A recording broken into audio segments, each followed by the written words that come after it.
Tanaji strike वरती फुलटा चेंडू हलका स्लिक करतोय मिड ऑन मिड विकेटच्या मध्ये चेंडू प्रतीक पाटील स्वतः कर्णधार चेंडूवर हलकासा मिसफिल्ड आणि एक अतिरिक्त धाव म्हणजे ज्या ठिकाणी एक धाव जाणार होती त्या ठिकाणी हा पायावर चेंडू आदळतोय आणि हा पहिला गडी बाद होतोय मधल्या आणि डाव्या उजव्या स्टील चेंडू थेट पाय आदळला पंचांनी बोर्डवर केलंय पहिल्या गड्याला माघारी जाण्याचा या ठिकाणी इशारा दिलाय पंचांनी पहिला गडी यश प्राप्त करतोय मोठं बॅकफुटवर ढकलण्याचं काम करतोय विकास भवड अतिशय उत्कृष्ट लाईन लेनवरती गोलंदाजी आणि एक अनुभवी खेळाडू संघाचा डाव सावरण्यासाठी स्वतः मात्र हा मोठा फटका चेंडू हवे तर सरळ हातात हा मोठा फटका बसतो कर्णधार या ठिकाणी परततोय राहुल कुडचेला बाद करतोय आणि आता मात्र सलामी जोडी दोन्हीही फुटून मैदानामधून बाहेर होण्यास तयार आहे राहुल कुडचेचा बळी या ठिकाणी विकास भवनने घेतलेला आहे मोठा मासा गाळा लावतोय थोडस आता पूर्णपणे बॅकफुटवर ढकलण्याचं काम करतो या ठिकाणी विकास भवड वाखाणण्याजोगी गोलंदाजी आहे विकास भवडची जाळं रचलं होतं लॉंग ऑनला खेळाडू तयार ठेवता हाफ वॉली चेंडू होता फटका मारण्यास आमंत्रण दिलं मोठा फटका गॅप मध्ये मिड विकेटच्या ठिकाणी चेंडू धावतो मागे क्षेत्ररक्षक चेंडू जातो मिड विकेट सीमा रेषा पार आणि सामन्यातला पहिला चौकार या ठिकाणी खेचण्यामध्ये यश मिळत आहे फुलटा चेंडू रिवर्स फटका गॅप मध्ये चेंडू जातो स्वीपर कव्हर सीमा रेषा पार लागोपाठ दुसरा चौकार नंदकुमारच्या बॅटमधून येतोय धावसंख्या यावेळी गिअर चेंज केलाय जबाबदारी स्वीकारली नंदकुमार सरांनी नंदकुमार उल्पे जबाबदारी आपल्या खांद्यावरती घेऊन या ठिकाणी उभे ठाकलेले आहेत एका निश्चितच एक सुरेख फटकेबाजी पाहतोय मैदानाच्या दोन्ही बाजूला तयार फुलटा चेंडू हवेमध्ये चेंडू जाते मिड विकेट सीमा रेषे पार नंदकुमारच्या बॅटमध्ये होतो लागोपाठ मोठा तिसरा फटका हा मोठा फटका चेंडू लॉंग ऑफ सीमा रेषे पार चेंडू जातो मैदानाबाहेर चौकारासाठी हा चौथा मोठा फटका येतोय रिवर्स फटका हा लाजवाब क्लासिकल शॉट टायमिंग आहे या ठिकाणी अतिशय या ठिकाणी जी फलंदाज हा या ठिकाणी डाव्या टेबल चेंडू स्वीप करायचा प्रयत्न पूर्णपणे निष्प्रभ अखेरचा चेंडू मात्र या ठिकाणी निर्धाव जातोय परंतु सामन्यामध्ये परतवण्याचा आपल्या संघाला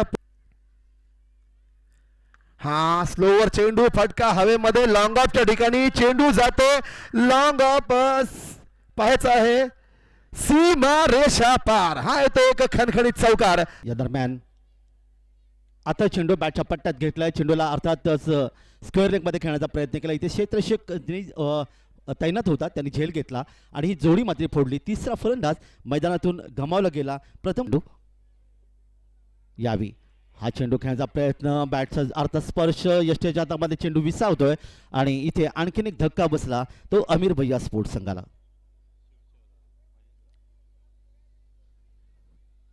खेळपट्टी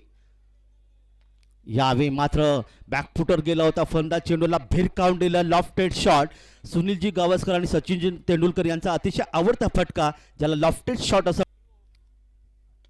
या ठिकाणी मात्र चेंडूला खोदून काढला वेगाने चेंडू गेला होता लॉंग ऑफ क्षेत्रामध्ये दुसरी दाब घेण्याचे प्रयत्न गोलंदाजी चेंडूची पकडी आणि तो फलंदाजी करणाऱ्या अमीर भैया स्पोर्ट्स संघाला चला अर्पिता स्पोर्ट्स आणि अनबॉक्स मोबाईल स्पोर्ट्स नाणेफेसाठी यायचं आहे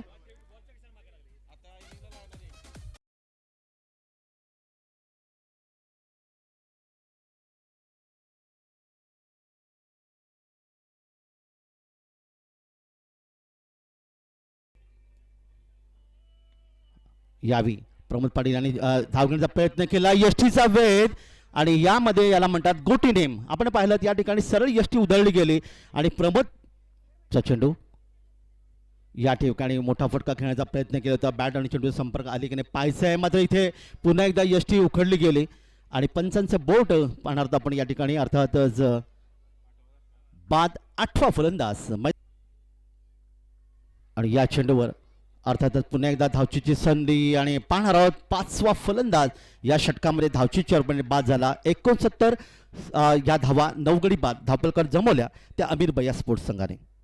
करतो या ठिकाणी अर्पिता स्पोर्ट्स विरुद्ध अनबॉक्स मोबाईल हा दुसरा क्वार्टर फायनल सामना होणार आहे कर्णधार अनबॉक्स मोबाईल अवधूत पाटील याचबरोबर कर्णधार अर्पिता सागर मेतके आता जो 2 मिनिटाचा ब्रेक आहे इनिंगच्या त्याच्यामध्येच टॉस केला जाईल अन्यथा जी पेनल्टी आहे ती आपल्या संघाला बसेल. तर अमीर भैया स्पोर्ट्स संघाने 9 गडी बाद 69 धावा धापलकावर नोंदवल्यात. स्वर्गीय संग्राम पाटील स्पोर्ट्स संघाला तब्बल 70 धावांचं लक्ष्य, प्रतिषटक 10 ची सरासरी इथे आपण पाहायला मिळेल. ऑन द स्ट्राइकर उठाकर खेल दिया इसे ऑन साइड में गेंद जाएगी on the up 1 ball 4 run देकर बस स्वागत किया इस गेंदबाज का रंजीत सलगर का पहले ओवर की पहली गेंद पर चौका लगाकर ये कट किया स्क्वायर कट वहां पर गेंद तेजी से निकलती हुई इस मैदान के आउटफील्ड काफी तेज है मानो मैराथन लगे गेंद और खिलाड़ी के बीच और आखिरकार जीत हुई गेंद की निकल गई दर्शकों के बीच एक और चौका जर्दी जिनके खाते में ये अच्छा शॉट है उठाकर खेल दिया ऑन साइड में ये गेंद जाएगी मिड विकेट एरिया के खिलाड़ी के सर के ऊपर से दौड़ जरूर लगाई थी मगर रोकने में कामयाब नहीं हो पाए 24 रन फिर से खेल दिया ये काफी बड़ा गैप को ढूंढने में कामयाब है ये भी जाएगी भाई गुरु इनके खाते में जड़ दीजिए एक और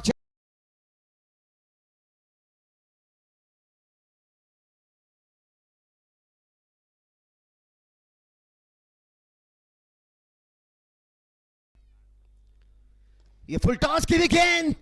खेल दिया इसे राहुल कुर्चित ये केवल दर्शक बन के रह गए काफी बड़ा गैप को ढूंढने में कामयाब है प्रतीक पाटिल रन बन गए 35 रन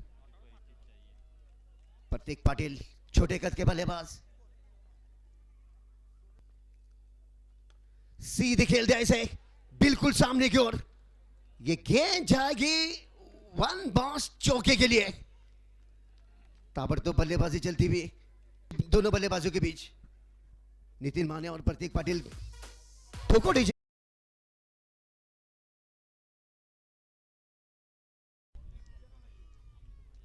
उठाकर खेल दिया इसे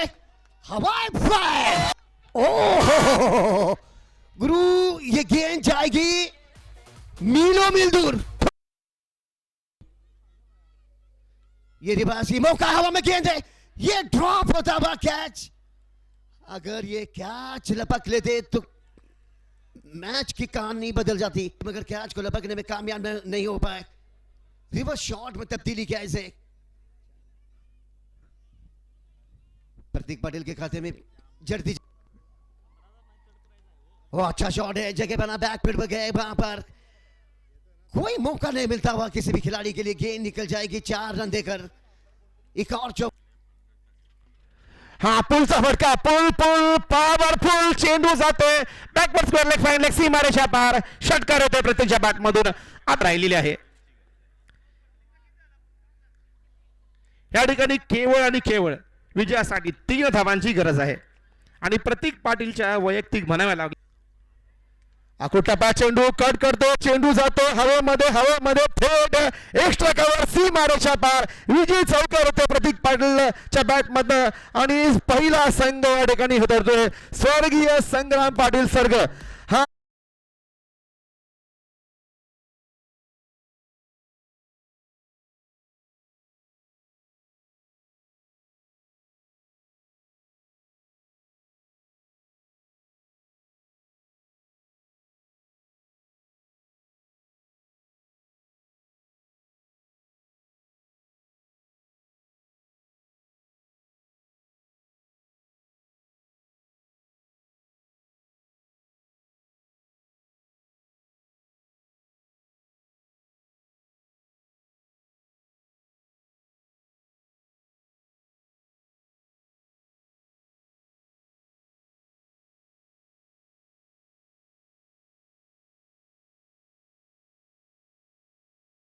धावा आणि त्याला सुरेख अशी साथ दिली नक्कीच नितीन माने छोटू याने या ठिकाणी अतिशय ताबडतोड फलंदाजी सलामी जोडीनं सामना संपवलेला आहे